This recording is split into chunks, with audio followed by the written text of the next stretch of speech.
Já vimos o arrebatamento da igreja do ângulo da terra, ou seja, das terras para os céus, e nós estamos vendo nestes últimos domingos um ângulo diferente. Como é que o arrebatamento deve ser visto, então, dos céus para a terra? E aqui no capítulo 12, então, nós temos essa descrição. Vamos ler em pé a palavra de Deus. Diz assim: E viu-se um grande sinal no céu, uma mulher vestida do sol, tendo a lua debaixo dos seus pés e uma coroa de 12 estrelas sobre a sua cabeça. E estando grávida, gritava com as dores do parto, sofrendo tormentos para dar à luz. Viu-se também outro sinal no céu, e eis um grande dragão vermelho que tinha 7 cabeças e 10 chifres, e sobre as suas cabeças 7 diademas.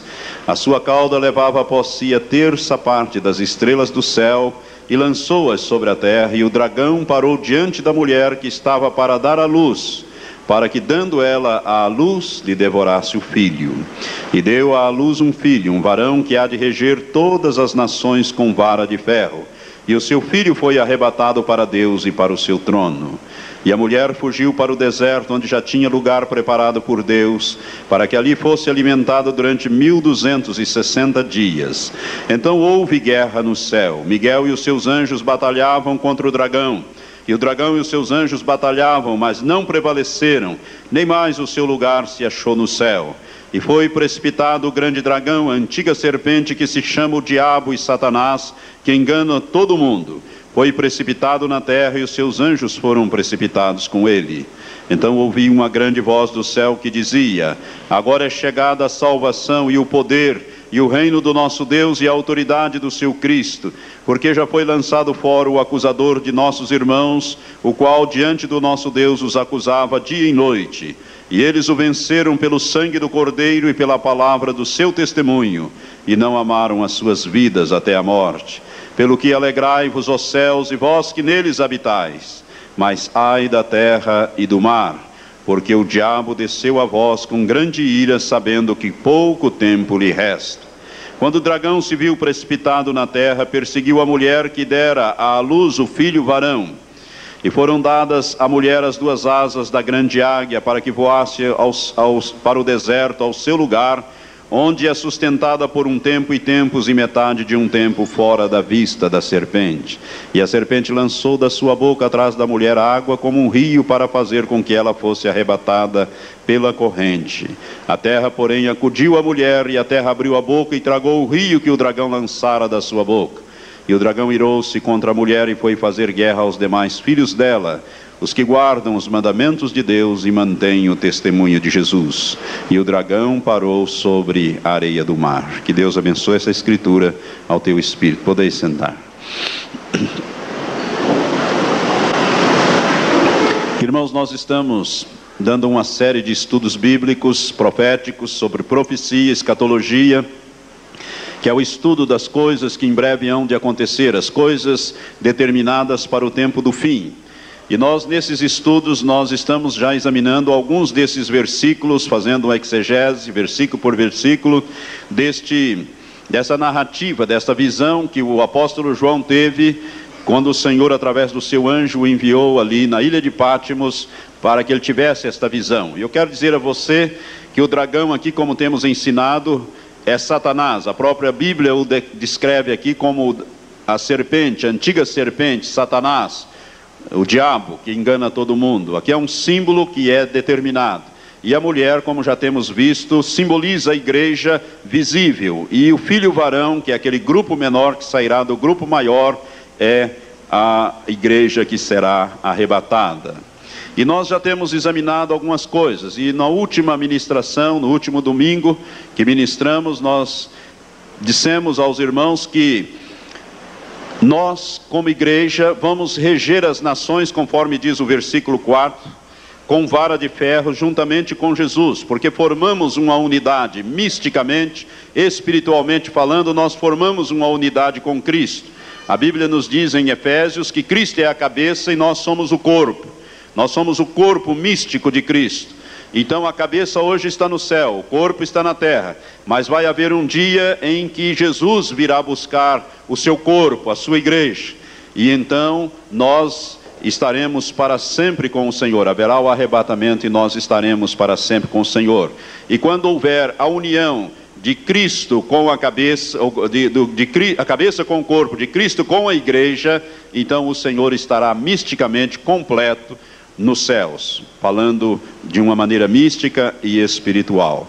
E nós dissemos aqui no versículo 5, que Satanás está interessado aqui na igreja, no filho varão que é a igreja.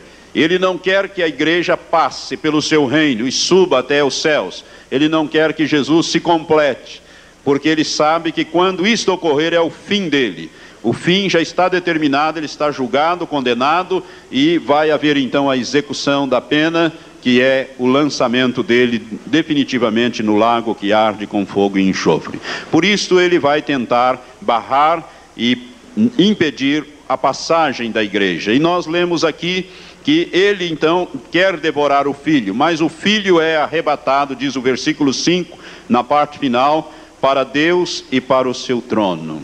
Irmãos, quando eu abordei este assunto, eu disse que nós vamos reger as nações com vara de ferro, juntamente com Jesus. A Bíblia diz em capítulo 19 do Apocalipse que Jesus vai reger as nações com vara de ferro, mas diz também no capítulo 2, versículos 26 e 27 do Apocalipse, que nós vamos reger as nações com vara de ferro. Aquele que vencer, disse o Senhor, este receberá de mim autoridade e regerá comigo as nações, despedaçando-as como são despedaçadas os vasos de oleiro. E Jesus então disse que aquele que vencer. E no livro do Apocalipse, as 7 cartas, contém uma promessa dividida em 7 partes. E eu disse isso aos irmãos. E nós temos ali então, ao que vencer eu farei isto, ao que vencer eu farei aquilo, ao que vencer eu farei aquilo outro. E no capítulo 3, versículo 21, quando Jesus manda que João enderece a carta à igreja de Laodiceia, cujo nome Laodiceia significa povo do juízo, que é a última igreja, que é a igreja desta era que nós estamos vivendo. No versículo 21 Jesus diz: ao que vencer eu lhe concederei que se assente comigo no meu trono, assim como eu venci e me assentei com meu Pai no seu trono. Então, para o trono de Deus, a igreja será levada, o filho varão será arrebatado para Deus e para o seu trono, para o trono de Deus, para o trono de Jesus, que Jesus está assentado à direita de Deus nos céus, no trono de Deus, à direita de Deus, e é para lá que a igreja vai, mas a igreja vencedora. E eu parei mais ou menos nesse termo, dizendo a você que eu ia dizer hoje 4 coisas que nós temos que vencer.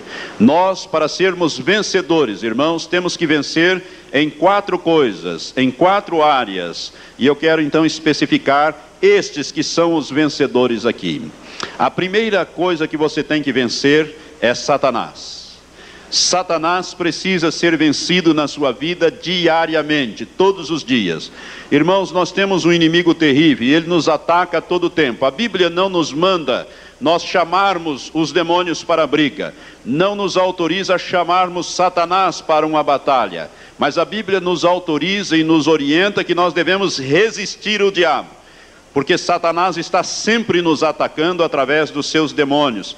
Ele não sossega, porque nós fomos tirados do seu reino e transportados, adversário de Deus e adversário dos homens. E a obra dele é querer nos derrubar, é querer nos levar à apostasia, à derrota. Por isso que nós temos que vencer a Satanás a cada instante das nossas vidas.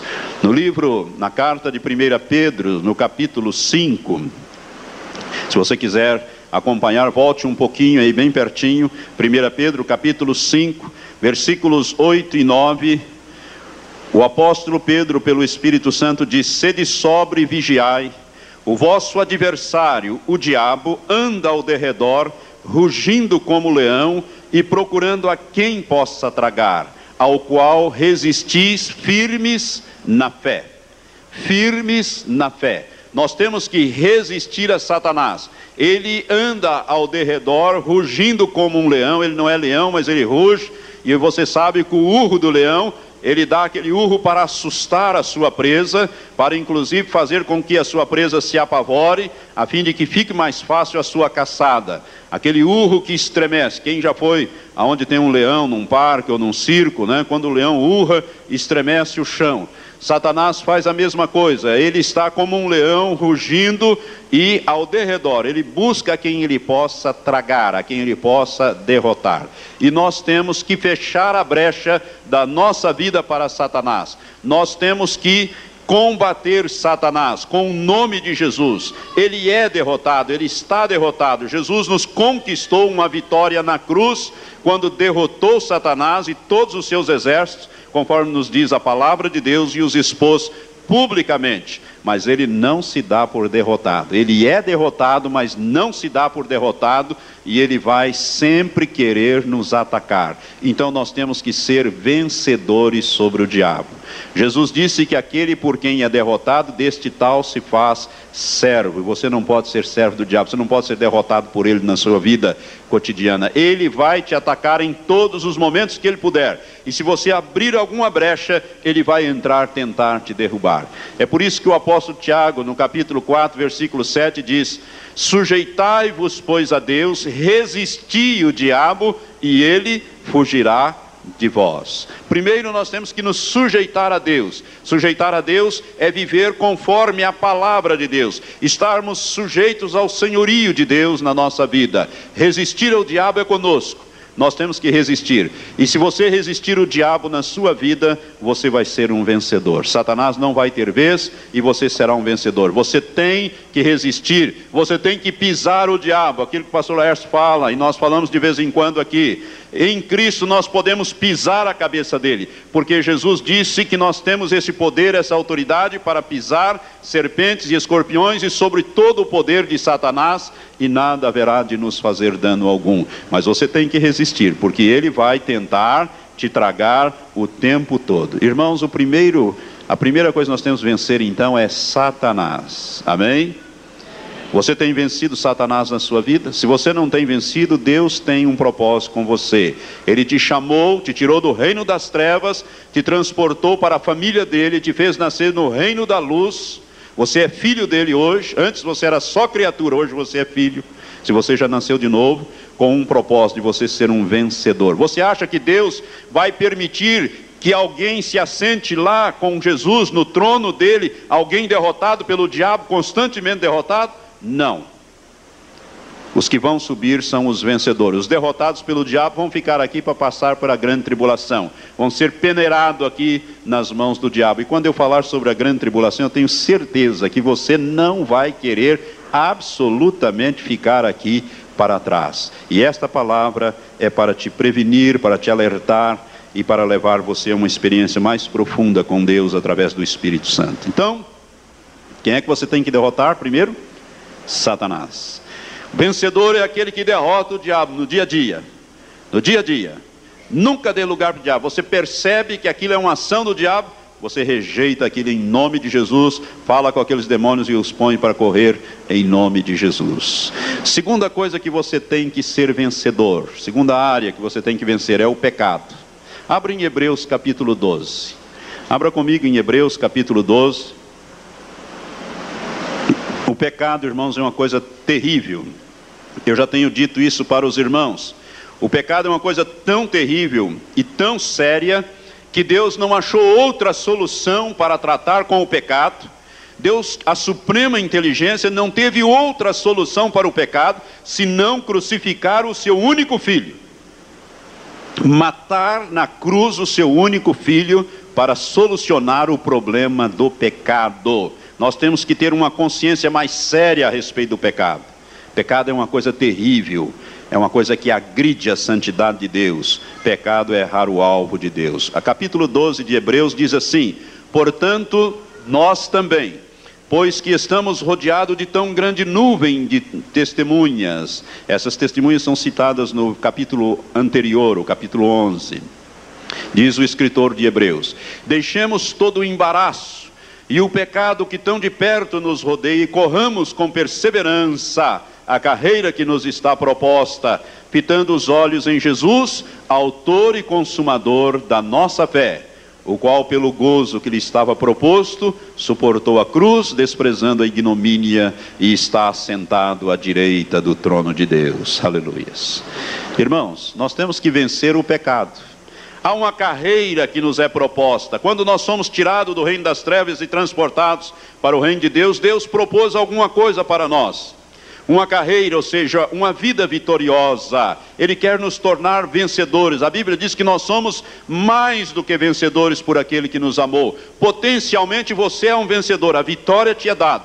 Vamos ver se você sustenta esta bandeira de vitória e corre esta carreira que te está proposta. O pecado é uma coisa terrível que vai querer fazer você tropeçar. A Bíblia fala aqui do pecado e do embaraço.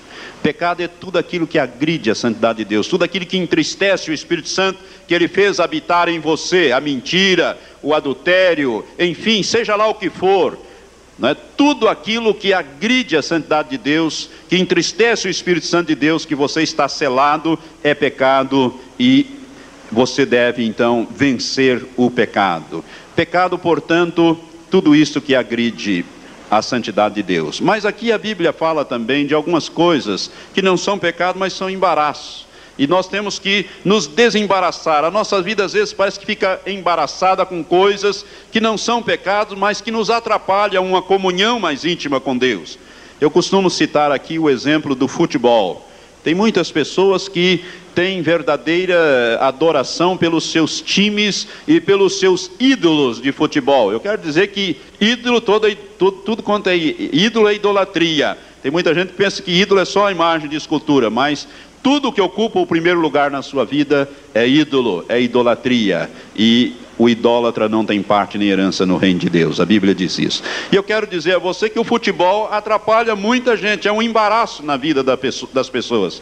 Quantas pessoas que para ver o Corinthians, para ver o Vasco, o Palmeiras, ou o Brasil jogar e tal, deixa de cultuar a Deus, coloca Deus em segundo lugar e vai servir a estas coisas. Eu quero dizer que isto é pecado, irmãos. Isto é um embaraço na sua vida, né? Tem muita gente então se embaraçado aí. A Bíblia diz que nós temos que deixar o pecado e o embaraço que tão de perto nos rodeia e corrermos a carreira que nos está proposta. Deus tem uma carreira, e para você correr essa carreira você tem que se olhar, fitar os seus olhos em Jesus Cristo como autor e consumador da nossa fé, para que você seja vitorioso nesta carreira. Portanto, o pecado é alguma coisa que nós devemos deixar o tempo todo. Temos que vencer o pecado. Eu quero fazer um esclarecimento aqui. Tentação não é pecado. Tem muita gente que pensa que tentação é pecado e às vezes confunde as coisas. A Bíblia diz que Jesus foi tentado em tudo, mas não pecou. Em tudo ele foi tentado. Quando vem a tentação, irmãos, nós temos que resistir. É a hora de você resistir às ciladas de Satanás, o pecado que tão de perto nos rodeia. A tentação é como uma porta aberta para você pecar. Você pode entrar e passar por aquela porta e cair e pecar, como você pode deixar de entrar por ali e resistir àquela tentação. É nós que temos que resistir. Deus coloca isto para nós. Você quer ser um vencedor? Você tem que resistir à tentação. A tentação. E todos os dias nós somos tentados. Somos ou não somos?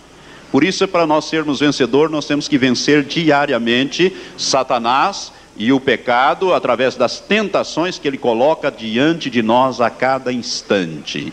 E se você é uma pessoa que brinca muito com o pecado, anda muito de perto com o pecado, eu quero dizer que você corre um risco a todo momento na sua tentação, ou tentações vão ser lançadas sobre você para te derrubar. E a Bíblia diz que aquele que vai vencer é aquele que vai vencer o pecado. Ele vai vencer Satanás e vencer o pecado e o embaraço que tão de perto nos rodeia. Então, tentação não é pecado, mas é uma porta, um convite ao pecado. Deus dá um testemunho de Jó. Quando ele fala com Satanás a respeito de Jó, no capítulo 1 do livro de Jó, ele disse: viste por acaso meu servo Jó, homem íntegro e reto, que teme a Deus e se desvia do mal. Jó se desviava do mal, ou seja, Jó não cedia à tentação, Jó se desviava da tentação. O mal estava ali, Jó ia para o lado de cá. Ele não brincava com estas coisas. Tem muita gente que brinca com o pecado e brinca com a tentação, e nós não somos páreo para o diabo. Nós temos que resistir ao diabo, para que ele fuja de nós e leve consigo as suas tentações, as maquinações que ele arma por cima de nós, que somos os filhos de Deus e que temos que ser vencedores sobre eles. Então, primeiro, você tem que vencer Satanás. Segundo, você tem que vencer o pecado e o embaraço que tão de perto nos rodeia. Terceira coisa que você deve vencer: o mundo. Gostaria que você abrisse comigo em Tiago, um pouco à frente aí de Hebreus, capítulo 4, versículos 4 e 5. Depois vamos ler também 1 João, capítulo 2. Na carta do apóstolo Tiago à igreja, o Espírito Santo fala-nos através da pena inspirada do apóstolo Tiago, a partir do versículo 4 do capítulo 4. Capítulo 4, versículo 4, nós lemos assim: infiéis, algumas outras versões diz adúlteros e adúlteras, que é a mesma coisa, infiéis. Não sabeis que a amizade do mundo é inimizade contra Deus? Portanto, qualquer que quiser ser amigo do mundo, constitui-se inimigo de Deus. Ou pensais que em vão diz a Escritura: o Espírito que ele fez habitar em nós, anseia por nós até os ciúmes? Esta é uma escritura forte, irmãos, é uma palavra forte, né? Aquele que quer ser amigo do mundo vai ser inimigo de Deus. Vai um pouquinho mais adiante na primeira carta, depois das primeira e segunda carta de Pedro, vamos à primeira carta de João. Primeira carta de João, capítulo 2, versículo 15. O apóstolo João, o apóstolo do amor, ele nos diz assim pelo Espírito Santo. Capítulo 2, versículo 15, primeira carta: não ameis o mundo, nem o que há no mundo, ou o que no mundo há. Se alguém ama o mundo, o amor do Pai não está nele. Porque tudo o que há no mundo, a concupiscência ou cobiça da carne, a concupiscência dos olhos e a soberba da vida não vem do Pai, mas sim do mundo. Ora, o mundo passa e a sua concupiscência, mas aquele que faz a vontade de Deus permanece para sempre. Você tem que vencer quem? Satanás, o pecado e o mundo. Irmãos, não é fácil sermos vencedores do mundo. Eu quero dizer que o mundo está aí, ele nos rodeia muito de perto. Todo momento nós somos conduzidos ou concitados a cedermos às ações do mundo. O apóstolo Laércio gosta muito de falar, e quando ele fala do mundo, ele diz um mundo podre, sujo e corrompido. E é exatamente isso. Esse sistema de governo, esse sistema de educação, esse sistema que leva as pessoas a fazer a vontade de Satanás e não a vontade de Deus. Então nós temos que ser vencedores do mundo. A Bíblia diz aqui: infiéis ou adúlteros e adúlteras, não sabeis que a amizade com o mundo é inimizade para com Deus? Você quer ter Deus por inimigo, irmãos? Olha, você ter Satanás por inimigo, tudo bem, porque nós podemos vencê-lo, mas Deus não. Ter Deus por inimigo é a pior coisa que alguém pode desejar na sua vida. Porque com Deus, de Deus, ninguém, das mãos do diabo Deus livra, mas das mãos de Deus quem é que livra? Ninguém. Por isso, a Bíblia diz uma coisa muito séria, que a amizade com o mundo, isto é, viver de acordo com o curso do mundo, é inimizade contra Deus. O Espírito Santo que ele fez habitar em nós, não nos compartilha com o mundo, irmãos. O Espírito Santo sente ciúmes de nós. Deus é ciumento de nós. Ele fez habitar o seu Espírito, e o Espírito Santo é ciumento, porque nós não fomos comprados com qualquer preço. Nós não fomos comprados, como diz a Bíblia, por ouro, prata ou coisas corruptíveis. Nós custamos a vida de Jesus. Nós custamos o sangue, a vida de Jesus. Foi o preço da nossa redenção. Nós pertencemos a Deus e Ele não quer nos compartilhar com o diabo, compartilharmos com o mundo. Por isso, o Espírito Santo sempre sente ciúmes de nós, e quando nós quisermos nos tornar amigo do mundo, nós vamos nos constituir inimigos de Deus. Vou te dizer uma coisa, vou te dar um exemplo. A moda, eu falo aqui às irmãs, eu sei que muitos não Não gosto até que a gente fale isso, mas a gente tem que falar, irmãos, porque você quer ser um vencedor, você quer ser uma vencedora, minha irmã, então você vai ter que vencer o mundo. Uma das coisas que o mundo dita é a moda. E se você for seguir o padrão da moda do mundo, você vai estar agradando o mundo, você vai estar segundo o curso deste mundo, você vai estar fazendo a vontade de Satanás, porque as pessoas que inspiram a moda são inspirados por demônios, são lésbicas, são homossexuais, são essas pessoas que criam, vamos dizer assim, a moda e determinam a moda, e a moda vai fazer o quê? Ela vai expor o seu corpo, vai torná-la, minha amada irmã, um instrumento do pecado, vai tornar o seu corpo sensual, o seu corpo que é templo do Espírito Santo. Você vai profanar este corpo quando você o veste inadequadamente e o expõe à sensualidade. Eu quero chamar a sua atenção para isso.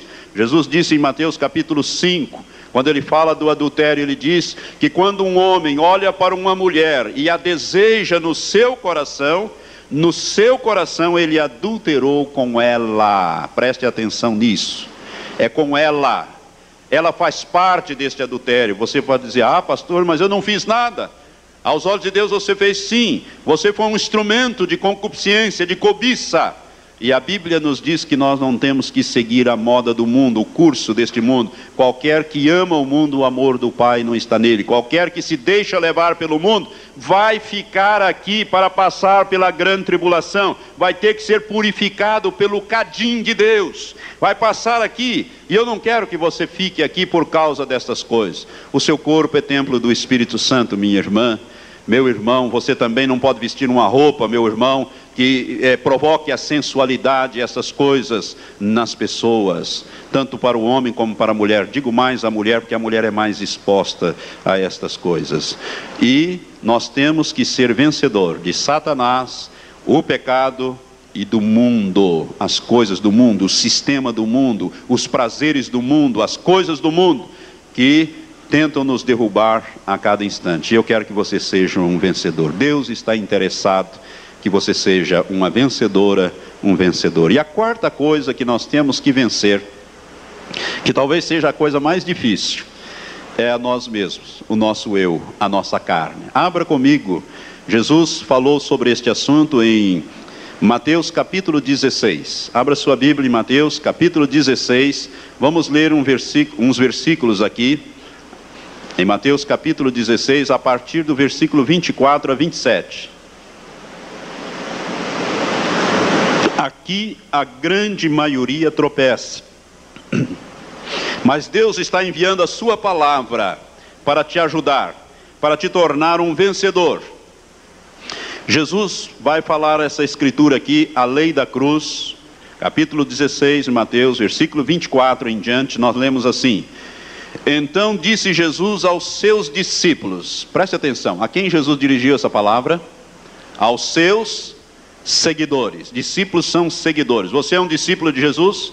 Você é um seguidor de Jesus? É? Amém. Foi lavado, comprado pelo sangue? É? Você é um discípulo de Jesus? Você foi feito discípulo? Porque Jesus disse, ide e fazei discípulos. Você foi feito um discípulo? Um seguidor? Então essa palavra é para você. Disse Jesus aos seus discípulos, se alguém, ele não direcionou essa palavra a Pedro, a João, a Tiago, porque não tratava de Pedro e Tiago, é todos. Se alguém quer vir após mim, negue-se a si mesmo, tome a sua cruz e siga-me. Outra versão diz, tome a cada dia a sua cruz e siga-me.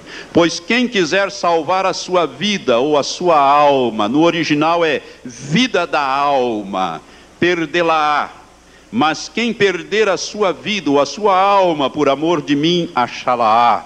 Pois que aproveita o homem ganhar o mundo inteiro e perder a sua vida ou a sua alma, ou que dará o homem em troca da sua vida ou da sua alma? Irmãos, Jesus colocou aqui o dedo na ferida, ele foi direto ao ponto quando ele tratou deste assunto. Tem muita gente que pensa que a cruz que Jesus está se referindo aqui é a esposa, é o filho, é o marido, é o trabalho, é o patrão, é algum sofrimento, é alguma enfermidade, alguma coisa que é a cruz dele. Não, isso não é a sua cruz é a sua alma, é o seu eu. O seu problema maior é o seu eu. O seu eu normalmente tem uns 2, 3, 4, 5, 10 metros de altura. Quanto mais você cultiva o eu, mais a sua alma se fortalece. E Jesus disse, olha, se você quer vir após mim, se você quer ser meu discípulo, você vai crucificar todos os dias o seu eu. Irmãos, a Bíblia é muito clara quando ela diz que o novo nascimento é para o Espírito. É o Espírito que nasce de novo. A alma não nasce de novo e nem o corpo nasce de novo. O corpo, se ele é velho, ele continua velho. Se ele é calvo, ele continua calvo. Não há nada. Quando você nasce de novo, nada acontece com o seu corpo, nem com a sua alma. O que acontece é o teu espírito, que é vivificado. Você recebe a vida de Deus e você nasce de novo. E o Espírito Santo vem habitar no teu espírito, que habita por sua vez no seu corpo. Amém? Então o novo nascimento é para o espírito. Qual é o tratamento de Deus então? Qual é a provisão de Deus para a alma? A alma é salvação. E salvação da alma é cruz. É crucificação todos os dias. Todos os dias você tem que colocar o seu eu na cruz. Isto não é fácil. E a provisão de Deus para o nosso corpo é a ressurreição, é a redenção. Porque o corpo vai deteriorar no pó. Então Deus proveu para o corpo a ressurreição, né, a redenção do corpo. Novo nascimento para o espírito, salvação para a alma mediante a cruz e redenção para o corpo.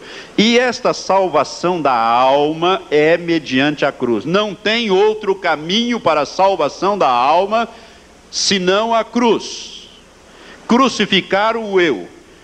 Eu não quero, eu não aceito, eu não concordo, eu isto, eu aquilo outro. E o seu eu vai cada vez crescendo mais. Tem gente que tem então 1,70 m, 1,80 m de altura no seu corpo, uma alma de 3 metros e um espírito pequenininho. Por quê? Porque o espírito está sufocado a todo momento pelo eu. Eu isto, eu aquilo outro. Se alguém pisa no calo dele, ele voa no gogó do outro.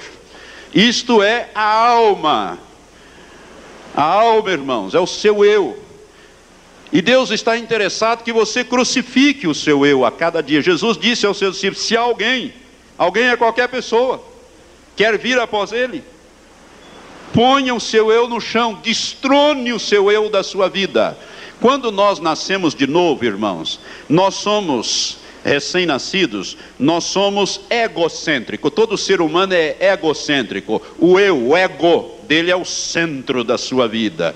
Por isso que eu digo que o seu eu, a sua alma é enorme, porque ele, né, tem aquele ego enorme, é o centro da sua existência. Sabe qual é o projeto de Deus para nós?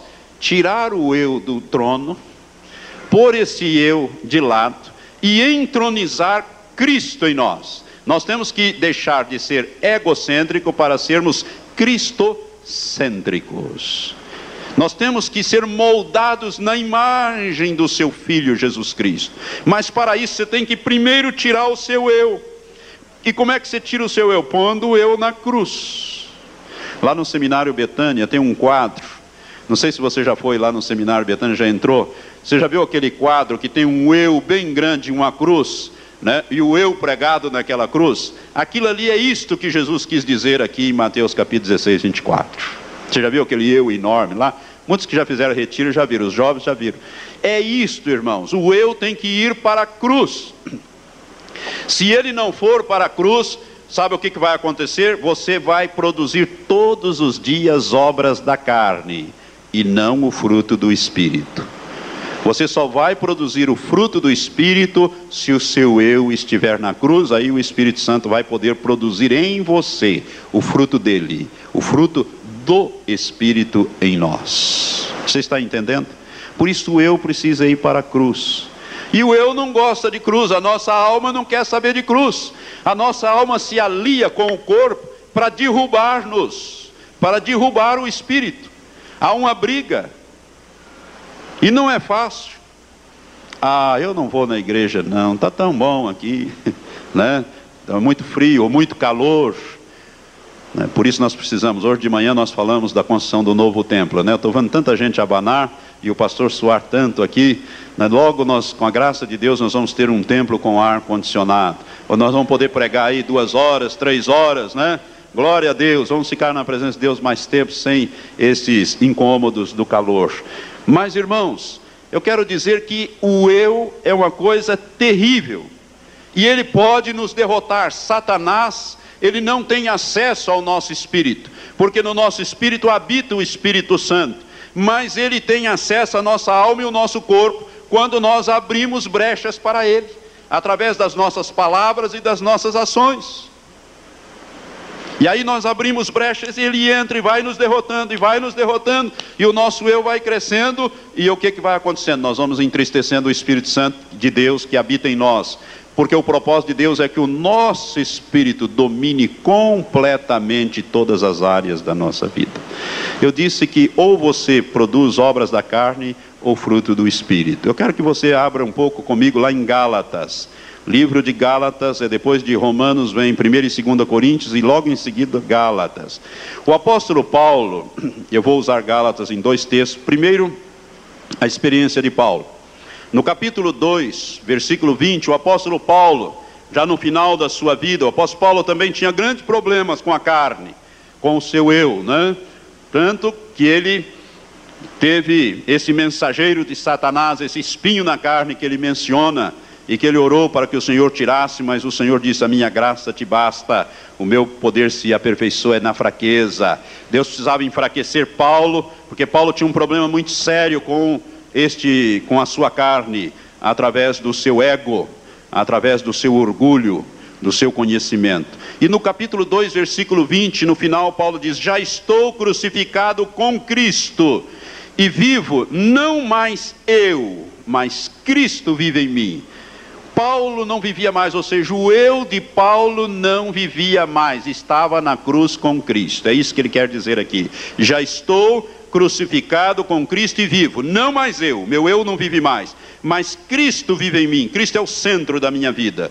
E Paulo continua dizendo: e a vida que eu agora vivo na carne, isto é, no corpo e na alma, fisicamente, vivo-a na fé no Filho de Deus, o qual me amou e se entregou por mim. Este é o grande propósito de Deus para a nossa vida: crucificar o nosso eu. Irmãos, agora vai ao capítulo 15, versículo 19. Aqui nós temos então as obras da carne e também na sequência o fruto do Espírito. Deus está interessado que você produza não as obras da carne, mas o fruto do Espírito. Capítulo 5, versículo 19 de Gálatas, nós lemos assim: ora, as obras da carne são manifestas, as quais são a prostituição, corpo. Carne aqui, irmãos, é corpo e alma aliados, a Bíblia chama de carne, corpo e almas aliados. O corpo alia-se muito com a alma alia-se muito com o corpo, para combater o espírito. Então as obras da carne são manifestas, quais são? A prostituição, corpo, a impureza, corpo, lascívia, a idolatria, a feitiçaria, as inimizades, as contendas, os ciúmes, as iras, as facções, as dissensões, os partidos, as invejas, as bebedices, as orgias e coisas semelhantes a estas, contra as quais vos previno, como já antes vos preveni, que os que tais coisas praticam não herdarão o reino de Deus. O crente carnal fica para trás. Ele vai perder até a salvação se ele continuar na carnalidade. Não vai herdar nenhum reino, que dirá herdar o reino na posição de corpo. É por isso que nós temos que ser vencedores. Nós temos que ser vencedores sobre a nossa carne, sobre a nossa alma. Nós não podemos perder a nossa vida por causa da falta de crucificação da nossa alma. Agora preste atenção na sequência, versículo 22. Mas o fruto do Espírito isto é, do Espírito Santo é o amor, o gozo, a paz, a longanimidade, é uma palavra que significa paciência, a benignidade, a bondade, a fidelidade ou fé, a mansidão, o domínio próprio. Contra estas coisas não há lei. E os que são de Cristo Jesus crucificaram a carne com as suas paixões e concupiscências. Você já crucificou mesmo? Já botou na cruz a carne? O eu? com as suas concupiscências. Agora presta atenção no versículo 25. Se vivemos pelo Espírito, isto é, pelo Espírito Santo, se nós recebemos vida pelo Espírito Santo, andemos também pelo Espírito, ou seja, deixemos que o Espírito nos guie em todas as coisas. Irmãos, Deus está interessado em você ser um vencedor. E sabe como você vai ser um vencedor? Quando você produzir o fruto do Espírito. Irmãos, é possível ser vencedor sobre Satanás, sobre o pecado, sobre o mundo e sobre nós mesmos, a nossa alma, a carne, enfim. Por quê? Porque Ele fez habitar em nós aquele que é o seu próprio Espírito, o Espírito Santo, para nós podermos vencer em todas essas coisas. E nós temos que deixar o Espírito Santo que Deus nos deu e fez habitar em nós, produzir em nós o fruto do Espírito, ou seja, é o Espírito que produz em nós o seu fruto. Nós temos que ser frutífero. O crente que vai ser levado, aquele vencedor é o crente frutífero, 100% frutífero, ou seja, ele vai produzir o fruto do Espírito. Isso aqui é para você ter uma imagem disso. Imagine aqui um cacho de uva com 9 grãos, 9 bagos de uvas. Então, de uva, aqui então você tem o baguinho do amor, né, da paz, do gozo, formando um cacho. É o fruto do Espírito em nós. O Espírito Santo está interessado em produzir o seu fruto em nós, irmãos. Nós temos que ser moldados na imagem de Jesus. O pavio tem que esticar, né? Você tem que ter um pavio bem comprido. Isto chama o que? Domínio próprio, temperança ou domínio próprio. Deus está interessado em fazer estas coisas em nós. E Ele não fará se o nosso eu não permitir. Se a nossa alma disser, não, eu não aceito isso, eu não concordo, eu não vou fazer. Deus respeita o seu eu, seu livre-arbítrio. Deus respeita. Sabe, irmãos, Deus respeita, mas Ele te torna responsável pelas suas decisões. Sabe o que significa isto? Isso significa resistir o Espírito Santo, que Ele nos deu para nos transformar e nos moldar na imagem do seu Filho Jesus Cristo. Tem muita gente que pensa e busca muito os dons do Espírito. Nós devemos buscar os dons do Espírito de 1 Coríntios 12, né? Os 9 dons do Espírito. Inclusive o falar em línguas, o profetizar e tudo mais ali mencionados. Mas muito mais importantes do que os dons do Espírito são os frutos do Espírito aqui mencionados em Gálatas. Porque se você tiver dom, mas não tiver fruto, você fica aqui para passar pela grande tribulação. Sem o fruto do Espírito, sem estar moldado na imagem de Jesus. E a Bíblia diz que Jesus é manso. Como é que Ele é mesmo? A Bíblia diz, aprendei de mim, disse Jesus, que sou manso e humilde de coração, e encontrareis descansos para as vossas almas. Almas descansadas nele, que é manso e humilde de coração. Isto significa cruz todos os dias para a sua alma. Marido, mulher, como é que estão os relacionamentos?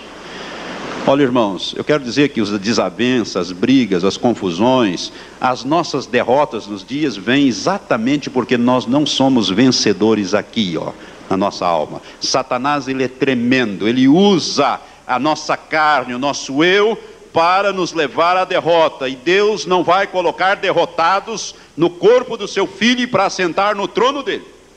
O que vencer se assentará comigo no meu trono, assim como eu venci e me assentei com meu Pai no seu trono. Se a cabeça é madura, é vencedora. O corpo tem que ser maduro e vencedor também. É o corpo de Cristo. Você vai estar governando não a terra, mas nós vamos governar todo o universo, a criação de Deus. Tudo que existe, irmãos. Nós vamos fazer aqui apenas um pequeno teste aqui, um pequeno aprendizado de 1000 anos aqui na terra. Nós vamos governar com o Senhor aqui, vamos aprender aqui durante 1 milênio. Mas nós não vamos ficar aqui governando, não. Eu vou mostrar isso quando eu ministrar 1 milênio. Vou mostrar isso dentro da palavra de Deus. Nós vamos governar toda a criação de Deus, mas os vencedores. E você tem que vencer a carne. Se alguém quer vir após mim, quer ser meu discípulo, negue-se a cada dia, negue-se a si mesmo, o seu eu, tome a cada dia a sua cruz e siga-me, pois quem quiser ganhar a sua alma, ou seja, viver pela vida da alma, governado pelo eu, vai morrer. E quem matar o eu, vai viver. É isso que Jesus quer dizer. Amém? Eu precisava lhes dizer estas coisas, porque esse ensino que eu estou dando é um ensino escatológico, mas é antes de tudo um ensino de preparação da igreja para o arrebatamento. Deus está interessado que você seja um grande vencedor, e você precisa vencer. Vamos voltar ao Apocalipse, capítulo 12. Amém? Está me compreendendo, meu amado? A sua vida tem que mudar, as coisas não poderão continuar. Deus está interessado em fazer de você um vencedor sobre Satanás, sobre o pecado.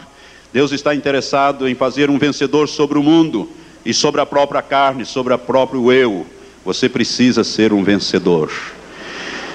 E deu à luz, diz o versículo 5 do capítulo 12, e deu à luz um filho, um varão, que há de reger todas as nações com vara de ferro. E o seu filho foi arrebatado para Deus e para o seu trono. É lá que nós vamos. Amém? É para lá que nós vamos. Irmãos, isso aqui é tão profundo, esta revelação, que é uma coisa tremenda isto. Poucas pessoas conhecem esta revelação do grande propósito de Deus para com aqueles que Ele chamou das trevas para a luz, para tornar corpo do seu Filho e vencedores.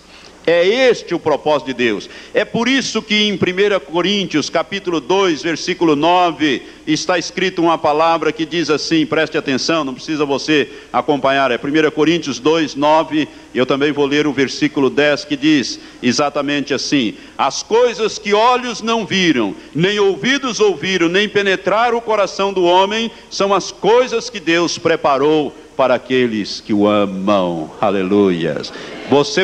Deus está preparando para você sentar no trono dele, à direita dele, junto com Jesus, como vencedor. E veja bem, e o versículo 10 diz: porque Deus nos revelou pelo seu Espírito, isto é, pelo Espírito Santo, pois o Espírito Santo esquadrinha todas as coisas, mesmo as profundezas de Deus. Deus revelou aqui no livro do Apocalipse, que é para lá que nós vamos. Por isso que não subiu ao coração do homem, olhos não viram, ouvidos não ouviram, nem passou pela mente do homem. É isso que Deus tem preparado e Ele tem revelado.